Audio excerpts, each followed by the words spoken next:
창세기 18장 9절부터 15절의 말씀 함께 한 목소리로 받들어 읽도록 하겠습니다. 우리 함께 읽습니다. 그들이 아브라함에게 이르되 내 아내 사라가 어디 있느냐? 대답하되 장막에 있나이다. 그가 이르시되 내년 이맘때 내가 반드시 내게로 돌아오리니 내 아내 사라에게 있으리라 하시니 사라가 그 뒤 장막문에서 들었더라. 아브라함과 사라는 나이가 많아 늙었고 사라에게는 여성의 생리가 끊어졌는지라. 사라가 속으로 웃고 이르되 내가 노쇠하였고 내 주인도 늙었으니 내게 무슨 즐거움이 있으리요. 여호와께서 아브라함에게 이르시되 사라가 왜 웃으며 이르기를 내가 늙었거늘 어떻게 아들을 낳으리요 하느냐. 여호와께 능하지 못한 일이 있겠느냐. 기한이 이를 때에 내가 네게로 돌아오리니 사라에게 아들이 있으리라. 사라가 두려워서 부인하여 이르되 내가 웃지 아니하였나이다. 이르시되 아니라 네가 웃었느니라. 아멘. 이는 하나님의 말씀입니다. 감사합니다. 아멘. 자리에 앉으시겠습니다. 우리는 지금 아브라함의 믿음의 여정을 보며 하나님께서 베푸신 은혜가 무엇인지에 대하여 매주 이어서 보고 있습니다. 지난주 말씀을 보면 아브라함은 하나님의 말씀을 통해 자신을 보았어야 하는데 그냥 자신의 기준을 가지고 하나님의 말씀을 판단했고 자신의 기준대로 육체의 기준대로 말씀을 보았기에 오직 육체의 소산물에만 집중하는 삶을 살고 있는 것을 우리가 보았습니다. 그래서 어떻게 됐습니까? 하나님의 약속의 말씀에 순종하지 못하고 약속의 말씀을 믿지 못하고 자신의 힘만을 의지하여 살아가고 있었습니다. 그러다 보니 어떻게 됐다고요? 하나님께서 그에게 말씀해 주시는 것, 하나님께서 그를 인도하시는 것을 듣지 못하고 오직 자기가 원하는 대로만 살아가고 있었다라고 우리가 잠시 말씀을 나누었습니다. 그러나 하나님께서는 그럼에도 불구하고 그를 여전히 찾아와 주셨고 그럼에도 불구하고 그에게 말씀해 주셔서 그를 아브라함이라 칭해 주시며 하나님의 언약을 계속해서 이루어 가셨습니다. 자, 그런데 하나님께서 그렇게 다시 그를 찾아와 주셔서 너를 이제부터 아브라함이라 칭할 것이고 반드시 너와 사라 사이에 언약의 백성을 허락하겠노라고 말씀하셨지만 그의 삶에 변화가 있었습니까? 아브라함의 삶은 여전히 극적인 변화가 없이 오늘을 살고 있었습니다. 이것은 우리도 마찬가지입니다. 우리는 이것을 이미와 아직 사이에 살고 있다라고들 표현하죠. 예수께서 십자가에서 우리의 구원을 이미 완전하게 다 이루셨으나 다시 오겠노라고 약속하신 그 언약이 아직 이루어지지 않은 그 사이의 시대를 살고 있는 우리는 이미와 아직 사이를 살고 있다라고 표현하곤 합니다. 아브라함도 그랬습니다. 하나님의 언약이 그에겐 주어졌지만 이미 주어진 그 언약과 아직 이루어지지 않는 그 현실 사이에서 그는 평범하기 그지없는 오늘을 살고 있었습니다. 그러나 하나님은 그 평범해 보이는 오늘 속으로 다시 아브라함을 찾아오십니다. 이미와 아직 사이를 살고 있는 우리의 삶도 그런 줄 믿습니다. 여러분, 우리가 그냥 평범한 삶을 살고 있다고 생각하십니까? 아닙니다. 하나님께서 매일 찾아오시는 우리는 놀라운 은혜의 하루를 살고 있음을 믿으시기를 바랍니다. 오늘 우리의 현실이 내가 생각하는 것처럼 아무리 만족스럽지 못하다 할지라도 여러분의 삶의 현장은 찾아오시는 하나님의 삶의 그 장인 줄 믿습니다. 자, 그렇게 극적인 변화는 없지만 하나님의 찾아오심 속에 살고 있는 아브라함, 그 아브라함에게 오늘 말씀을 보면 우리가 18장 1절부터 9절 8절까지의 말씀을 보면 그 객이 아브라함을 찾아오는 것을 볼 수 있습니다. 아브라함은 고대 근동 지역 사람들의 전통에 따라서 이 손님들을 아주 진심으로 전심으로 환대합니다. 우리 그리스도인들에게 있어서 객을 환대하는 것이 너무나도 중요한 것임을 이 18장의 말씀을 통해서 우리는 분명히 배울 수 있습니다. 그런데 오늘 우리가 나눌 말씀의 부분은 이 환대의 부분, 그 객들을 기쁨으로 맞이하고 그 갈 곳 없어 헤매이는 이들을 사랑으로 대해야 함에 대하여 오늘 나누려고 하는 것은 아니고요. 그 환대의 이야기는 다음번 기회로 우리가 잠시 미루고 오늘은 사라를 찾아오신 하나님에 대하여 말씀을 나누도록 하겠습니다. 자, 오늘 이 아브라함을 찾아온 이 손님들은 분명히 여호와의 사자였습니다. 그런데 이 여호와의 사자는 아브라함에게 와서 사라가 어디 있는지를 묻고 있습니다. 9절 말씀에 그들이 아브라함에게 이르되 내 아내 사라가 어디 있느냐? 대답하되 장막에 있나이다. 아멘. 갑자기 방문한 객들이 사라의 이름을 안다는 것은 예사한 일이 아니었을 것입니다. 아브라함은 그들이 잘 식사를 마친 후에 아브라함의 환대를 받은 후에 네 아내 사라가 어디 있느냐라고 묻는 이 질문 앞에서 지금 이 일이 예사한 일이 아니다라는 것을 분명히 알았을 것입니다. 자, 그런데 여기 예사한 일이 아니다라는 것, 아브라함을 찾아온 이 사자들을 통해 예사한 일이 아니다라는 것을 깨달은 순간 이전과 다른 것이 또 있음을 아브라함은 알 수 있었을 것입니다. 그것은 무엇이냐면 지금까지 하나님은 아브라함을 찾아오셨습니다. 아브라함에게만 말씀하셨었습니다. 그런데 오늘 하나님의 사자는 누굴 찾아오고 있습니까? 사라를 찾아오고 있습니다. 지금까지 하나님은 아브라함에게만 말씀하셨고 사라는 아브라함을 통해 하나님에 대하여 들었을 뿐입니다. 하나님이 주신 언약에 대하여 들었을 뿐입니다. 그런데 오늘 하나님은 사라를 직접 찾고 계시고 이제 더 이상 사라에게 나에 관하여 듣는 인생이 아니라 내가 직접 만났고 내가 말씀해주는 그 모든 것을 듣는 인생이 되라고 그를 초대하고 있는 것입니다. 물론 이어지는 말씀을 보면 여전히 하나님은 아브라함에게 말씀하고 계신 것 같습니다. 그러나 10절 말씀 보겠습니다. 그가 이르시되 내년 이맘때 내가 반드시 내게로 돌아오리니 내 아내 사라에게 아들이 있으리라 하시니 사라가 그 뒤 장막문에서 들었더라. 지금까지와 다르게 지금은 누가 직접 듣고 있죠? 사라가 직접 듣고 있는 것을 볼 수 있습니다. 하나님은 분명히 사라가 그곳에 있는 것을 아셨고 사라에게 직접 말씀하고 계신 것입니다. 그런데 여러분 여기서 보면 하나님에 대하여 듣고 하나님의 언약에 대하여 들었던 사라, 그가 그 하나님에 관하여만 알고 있었고 하나님의 언약에 관하여만 알고 있었지 그 말씀을 직접 믿고 있지 않았다라는 것을 오늘 볼 수 있습니다. 왜 그렇습니까? 하나님의 말씀에 반응하는 사라의 모습이 이전에 아브라함이 반응했던 모습과 동일하기 때문입니다. 12절 말씀을 보면 사라가 속으로 웃고 이르되 내가 노쇠하였고 내 주인도 늙었으니 내게 무슨 즐거움이 있으리요 라고 말하고 있습니다. 속으로 그가 말하는 겁니다. 아니 무슨 내가 이렇게 늙었고 내가 나이가 들어서 뭐 할 수 있는 게 뭐가 있다고 나한테 아들을 주신다는 거야 라고 이렇게 말하고 있는 것입니다.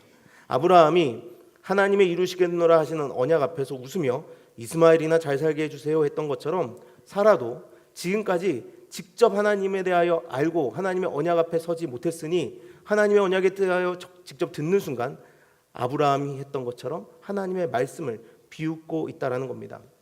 그런데 여러분 사라가 하나님의 이 말씀 앞에서 하나님을 비웃고 있는 것, 이 이유는 사실 너무나도 명확합니다. 11절 말씀이 이렇게 나옵니다. 아브라함과 사라는 나이가 많아 늙었고 사라에게는 여성의 생리가 끊어졌느니라. 분명히 자신이 처한 상황을 보면 하나님의 말씀을 농담 정도로 여길 만한 충분한 이유가 있다는 겁니다. 여러분 여기서 사라가 웃었다라고 하는 말은요, 다른 말씀에서 농담으로 번역되는 경우도 있습니다. 창세기 19장 14절에 이렇게 나옵니다. 롯이 나가서 그 딸들과 결혼할 사위들에게 말하여 이르기를 여호와께서 이 성을 멸하실 터이니 너희는 일어나 이곳에서 떠나라 하되 그의 사위들은 농담으로 여겼더라. 여기 이 농담이라고 나오는 말이 바로 사라가 속으로 웃었다 할 때 이 웃었다라는 단어와 동일한 단어를 사용하고 있습니다. 그러니까 사라가 어떻게 한 거냐면요, 하나님이 내가 내년에 이맘때 다시 돌아올 텐데 그때 너에게 아들이 있을 거야 라고 말씀하시는 그 순간, 너에게 아들을 줄 거야 라고 말씀하시는 순간, 하나님 농담도 잘하셔. 내가 지금 나이가 몇인데 제가 지금 나 이미 내가 늙을 만큼 늙었고 저 생리도 끝났어요. 하나님 농담하지 마세요. 참 웃으면서 이렇게 말했다는 거예요, 하나님한테요. 자, 그런데 여러분 생각해 보면 그럴만하지 않습니까? 상황이 그럴만하잖아요. 누구라도 그렇게 말할 겁니다. 12절의 현실을 보면 아브라함도 그렇고 사라도 그렇고 누구라도 에이구 하나님 농담하지 마세요. 민망하게 지금 이 나이에 이런 농담하고 그러세요? 라고 할 만한 상황입니다. 그런데 하나님은 지금 그 사라의 비웃음 앞에서 이루실 일을 다시 한번 더 정확하고 명확하게 말씀하고 계십니다. 14절입니다. 여호와께 능하지 못한 일이 있겠느냐? 기한이 이를 때에 내가 네게로 돌아오리니 사라에게 아들이 있으리라. 하나님께서는 하나님의 약속을 비웃는 사라에게 더욱더 직접적으로 말씀하십니다. 생리가 끊어진 여자가 임신한다고 하여 그거 나한테 불가능한 일일 줄 알아? 네가 나이 들었다고 해서 네가 아이를 가질 수 있는 거 그거 나에게 내가 못할 일이라고 너 생각하는 거야? 라고 하나님께서 말씀하신 것입니다. 하나님의 한계를 정하고 있는 사라에게 나에게 있어서 그 일, 네가 비웃고 있는 그 일, 네가 농담이라고 생각하는 그 일 아무것도 아니야 나한테는 이라고 하나님께서 사라에게 직접 말씀하고 계시다는 겁니다. 여러분, 저는 이 하나님의 말씀을 들으면서 예전에 우리나라 국가대표였던 심건호 선수라는 사람이 생각났어요. 혹시 심건호 아세요? 심건호 기억나시나요? 이 심건호 대한민국 레슬링 국가대표였었는데요. 96년도 애틀란타 올림픽이랑 2000년 시드니 올림픽에서 금메달을 딴 금메달리스트입니다. 근데 그가 이제 1996년 애틀란타에서 금메달을 딸 때에 48kg급이었대요.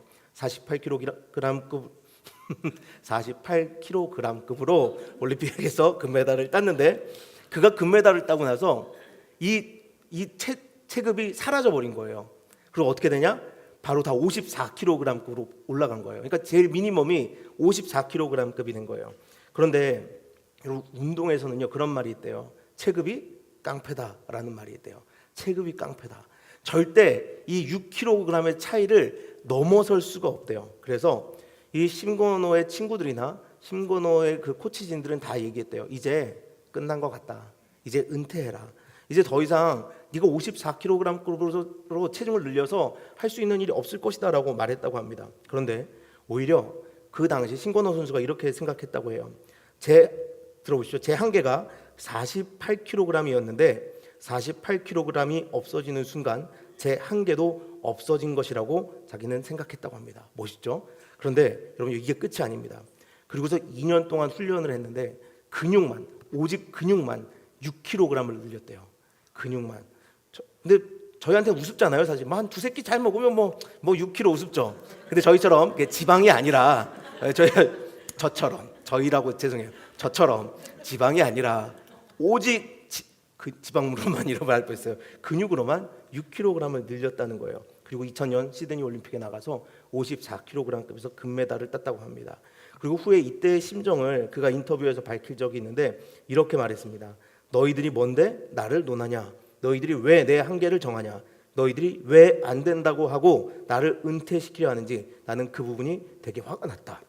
난 내 한계의 끝을 보고 싶었다. 와, 여러분, 사람이 이렇게 멋있는 생각을 가지고 살 수 있어요. 근데 왜 제가 심건호가 생각나는 줄 아시겠어요? 하나님께서 지금 사라에게 그렇게 말씀하시는 거예요. 네가 뭔데 내 한계를 정하고 있니? 라고 말씀하시는 거예요.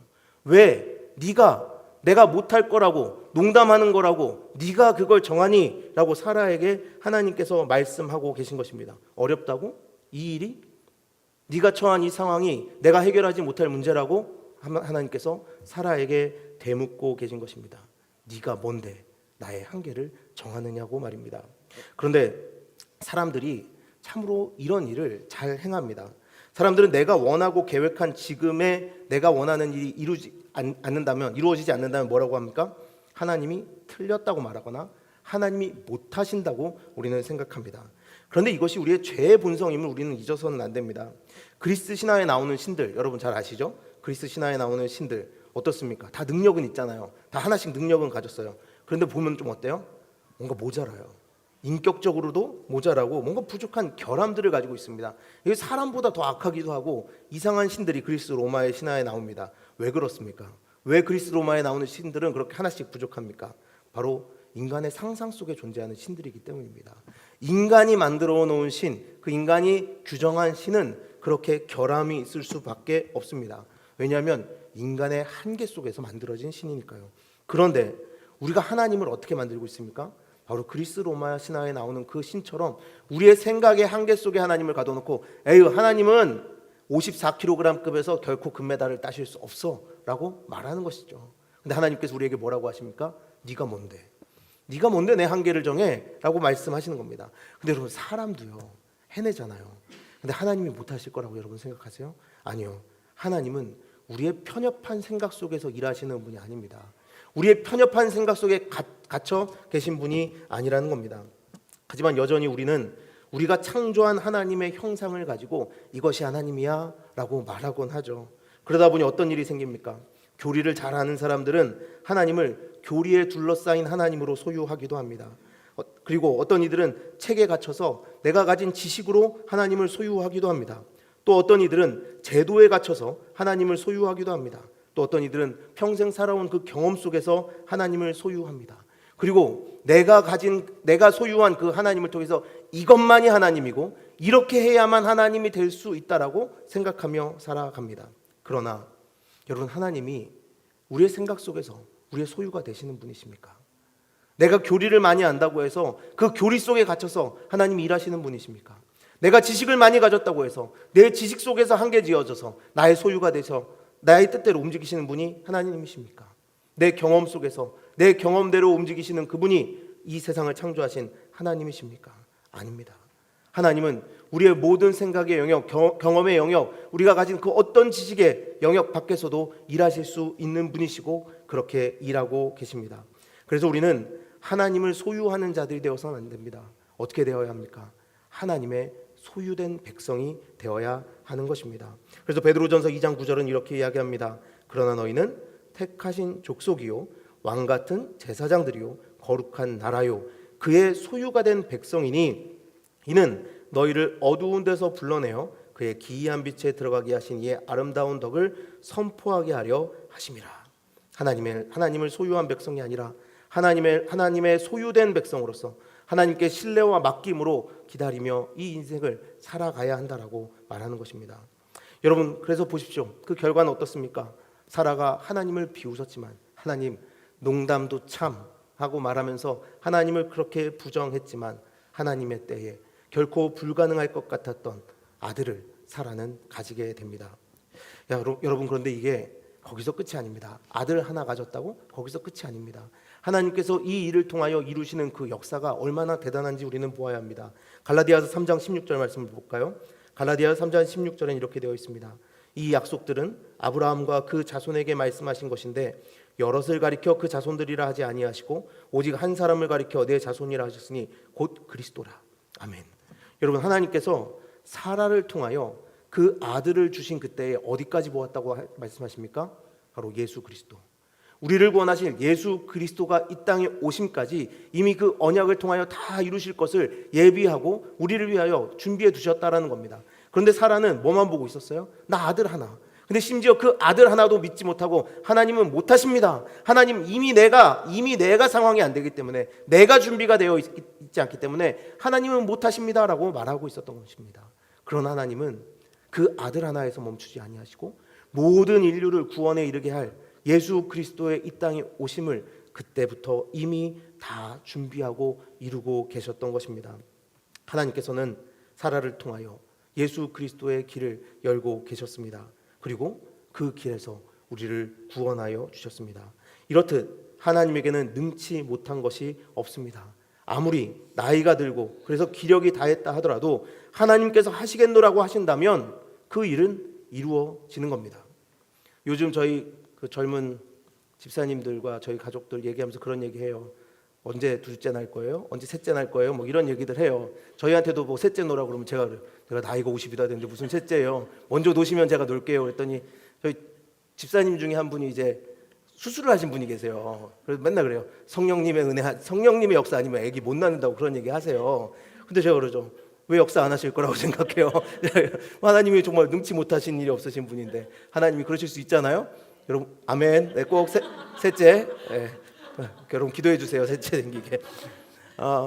그런데 여러분 우리가 이건 농담처럼 얘기했지만 우리 뭐 그렇잖아요. 하나님을 생각보다 우리가 잘 제한하면서 산다는 거예요. 하나님은 그런데 능치 못하신 일이 분명히 없는 분이십니다. 그런데 여러분 더 놀라운 건 뭔지 아세요? 하나님의 그 전능하심은 하나님의 모습이세요. 하나님의 원래 모습이 그 전능하심입니다. 근데 하나님께서 여러분 우리를 얼마나 사랑하시는지 그 전능하심을 스스로 포기하신 적이 있습니다. 그리고 사람들의 그 비웃음의 자리에 스스로 내려가신 적이 있습니다. 그게 언제입니까? 바로 이 땅에 십자가를 지시러 오셨을 때입니다. 여러분 하나님은 스스로 전능성을 포기하시고 자기를 비워 종의 형태로 이 땅에 오셨습니다. 바로 예수 그리스도 그분이십니다. 그때 하나님이신 예수님은 스스로 전능성을 포기하시고 십자가에서 내려오지 않으시고 사람들의 비웃음을 사시며 그 위에서 고난을 당하셨습니다. 말 한마디면 모든 것을 해결하실 수 있는 분이 그 고통을 당하며 하나님의 진노 속에서 죽음을 당하셨다는 겁니다. 여러분 그런데 이것이 너무나 놀라운 일입니다. 하나님은 모든 것을 하실 수 있는 분 아니십니까? 그런데 그 하나님이 우리를 사랑하셔서 이 전능성을 포기하셨다라는 겁니다. 스스로의 전능함을 부정하시고 우리를 위해 죽임을 당하셨다는 이 사실, 여러분, 우리 같은 죄인도 하나님은 구원하시기 위하여, 사랑과 은혜를 베푸시기 위하여 스스로의 본 모습을, 그 스스로의 정체성을 포기하셨다는 것, 우리는 이것을 항상 기억해야 합니다. 예수님은 스스로를 제한하시고 비웃음을 당하셨습니다. 십자가를 진 하나님, 그 능력이 있으심에도 불구하고, 하실 수 있음에도 불구하고 하나님은 그 자리를 참아내셨습니다. 여러분 생각해 보세요.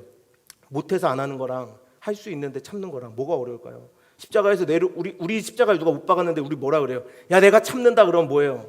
그냥 미친놈이 되는 거예요. 그런데 예수님께서 어떻게 하셨어요? 그 위에서 우리를 위하여 그 전능성에 제한을 두셨어요. 스스로가 하나님 되심을 포기하셨다라는 거예요. 그래서 우리는 이렇게 고백합니다. 고린도후서 4장 8절과 9절입니다.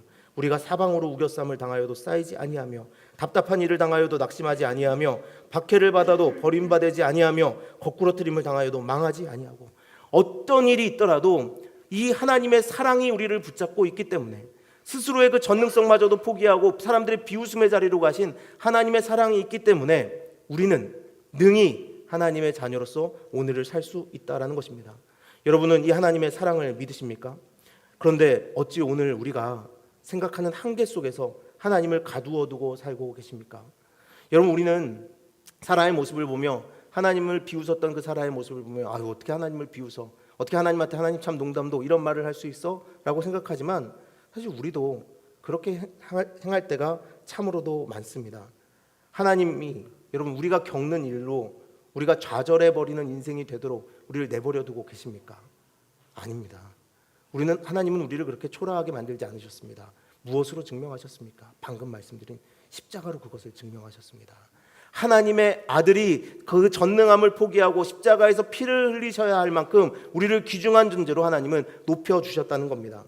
여러분, 그런데 왜 하나님 앞에서 우리 할 만큼 해봤습니다, 왜 이걸로 우리는 끝난 것 같습니다 라고 포기하고 마십니까? 사람들은 많이들 말합니다. 하나님이 이거는 도와주시지 못하나 봐. 여러분, 우리에게 모든 소망의 근거가 있다면, 할 만큼 했는데 안 되면 그렇게 끝나는 것입니다. 그러나 우리의 인생은 우리에게 소망이 있지 아니하고 하나님에게 소망이 있기에 하나님의 이루신 놀라운 은혜를 바라보며 우리는 오늘을 담대하게 살아갈 수 있는 것입니다.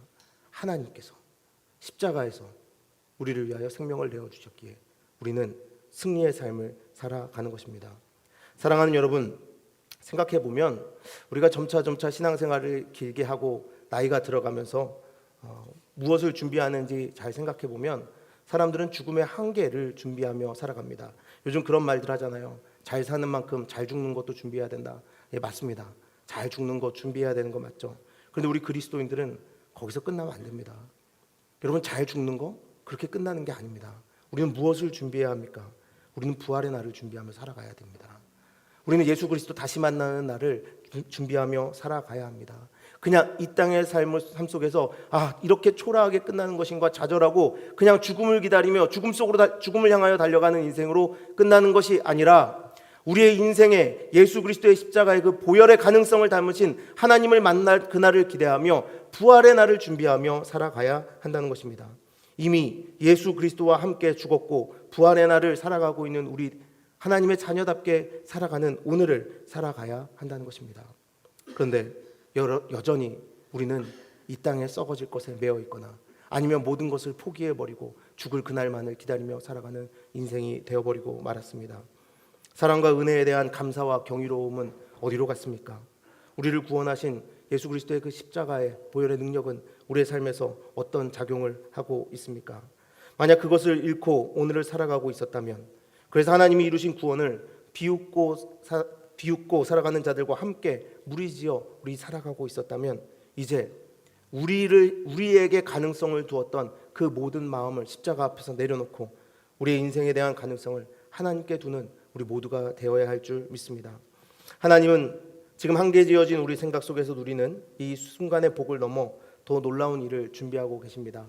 여러분, 앞에서 말씀드렸잖아요. 사라, 그냥 아들 하나만 놓으면 되는 줄 알았는데 하나님께서 예비하신 것은 예수 그리스도였고, 예수 그리스도가 이 땅에 오심으로 우리 모두는 천국을 살게 되었습니다.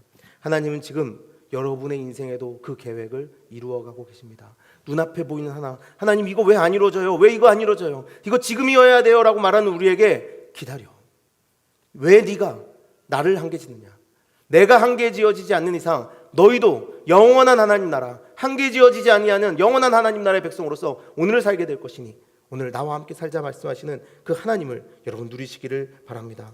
하나님의 더욱 큰 계획 속에 우리의 인생을 담아두셨으니 여러분 좌절하지 말고 감사하며 평범한 하루지만 전능함 속에서 사는 우리 모두가 되기를 간절히 바랍니다. 바로 그때 여러분 슬픔조차도 기쁨으로 바꾸시는 슬픔조차도 춤이 되게 하시는 우리의 죽음조차도 기쁨이 되게 하시는 하나님의 능력을 만날 줄 믿습니다. 시편 30편 11절은 이렇게 말합니다. 주께서 나의 슬픔이 변하여 내게 춤이 되게 하시며 나의 베옷을 벗기고 기쁨으로 띄우셨나이다. 여러분 슬픔 가운데 누가 춤을 출 수 있겠습니까? 베옷, 사망의 고통 가운데 누가 기뻐할 수 있겠습니까? 하나님은 바로 우리를 그렇게 인도하신다고 합니다. 요즘 우리 성도님들 생각하며 많이 기도하고 있습니다. 또 생색 타임입니다. 오래간만에 또 생색 타임 기도하고 있습니다. 여러분 기도하고 있습니다. 정말 새벽 기도마다 나와서 우리 성도님들 기억하면서 기도하고 있습니다. 그런데 가끔 저도 기도하면서 좀 답답함을 느낄 때가 있습니다. 그렇잖아요. 여러분 기도하다 보면 하나님이 정말 내 기도를 듣고 계신가? 정말 기도하면 감기도 안 났는데 내가 이게 기도하는 게 옳은 건가라는 마음이 들 때도 있습니다. 그러나 여러분 저는 분명히 믿고 기도합니다. 그것은 무엇이냐면 여러분이 어떤 상황 가운데 있든지 하나님은 여러분을 지켜보고 계시고 하나님은 여러분을 가장 선한 길로 인도하고 계시다라는 겁니다. 지난주에도 참 마음이 어려운 일들이 많았습니다. 가족의 아픔으로 눈물 흘리는 이들도 있었고 육체의 고난 가운데 계신 분들의 이야기를 들으면서 하나님 그래도 조금만 더 나은 삶 안 될까요? 라고 생각하며 주님 앞에 한숨 지었던 적도 있습니다. 그러나 다시 한번 이번 주부터 좀 마음을 가다듬고 더 기도해 보려고 합니다. 아는 선배 목사님이 그런 말씀하시더라고요. 성도들이 아프면 자기는 그냥 교회 예배당 앞에 나아가서 무릎 꿇고 밤새워 기도한다고. 너도 그렇게 해. 그래서 제가 그랬죠. 저는 갈 예배당이 없어요, 형. 그랬더니 그렇구나 이렇게 얘기하더라고요. 그래서 이번 주에 갈 예배당이 없어서 그냥 결단하기는 이제 아침 저녁 금식하면서 좀 기도해 보려고 합니다. 우리 성도님들의 그 아픔, 눈물, 물론 제가 기도한다고 해서 아까도 말씀드렸지만 감기가 낫고 갑자기 다쳤던 부분이 회복되고 이런 역사가 당장에 일어날 거라고 저는 생각하지 않습니다. 그러나 제가 생각하지 않는다고 해서 하나님이 하시지 않을 뿐도 아닙니다. 하나님께서 이루실 놀라운 일들로 모든 것들을 채워가시는 은혜를 우리가 함께 경험하게 될 줄 믿습니다. 제가 이렇게 먼저 말씀드린 이유는 뭐냐면 제가 이렇게 말해야 안 흔들릴 것 같아요. 그래서 말씀드리고 또 하나 여러분에게 말씀드리는 건 뭐냐면 여러분 요즘 우리 성도님들 가운데 아프신 분들 많다고 얘기 좀 들으셨을 거예요. 가족들의 아픔으로 두려워했던 분들도 있고 혹시 돌아가시는 건 아닐까 걱정하셨던 분들도 있고 그런 일들을 경험하면서 그분들의 이야기 듣고 우리 함께 기도했으면 해서 여러분에게 말씀드립니다. 여러분 같이 금식해야 된다 이런 거 아닙니다. 그렇지만 하나님의 그 전능하심을 하나님의 일하심을 우리가 함께 경험하고 함께 하나님을 찬양할 수 있는 하나의 교회가 될 수 있도록 우리 함께 기도하는 교회 되기 위해서 여러분에게 또 이렇게 말씀드립니다. 여러분 하나님께서 하나님의 기쁨을 우리에게 허락하실 줄 믿습니까? 그렇게 능하신 줄 믿습니까? 우리 가운데 하나님 행하시는 일들로 인하여 우리 교회가 이 땅의 십자가의 증인으로 드러나게 될 것을 여러분 믿으십니까? 여러분 우리 부활절까지 우리 함께 정말 이 문제를 가지고 마음을 굳게 먹고 함께 기도했으면 좋겠습니다. 아픈 이웃들을 기억하며 그들의 아픔 가운데 하나님의 놀라운 능력으로 내가 못할 것 같아 라고 말씀하시는 그 하나님의 음성을 듣는 역사가 있는 시간이 되게 해달라고 우리 함께 기도해 주시기를 부탁드립니다.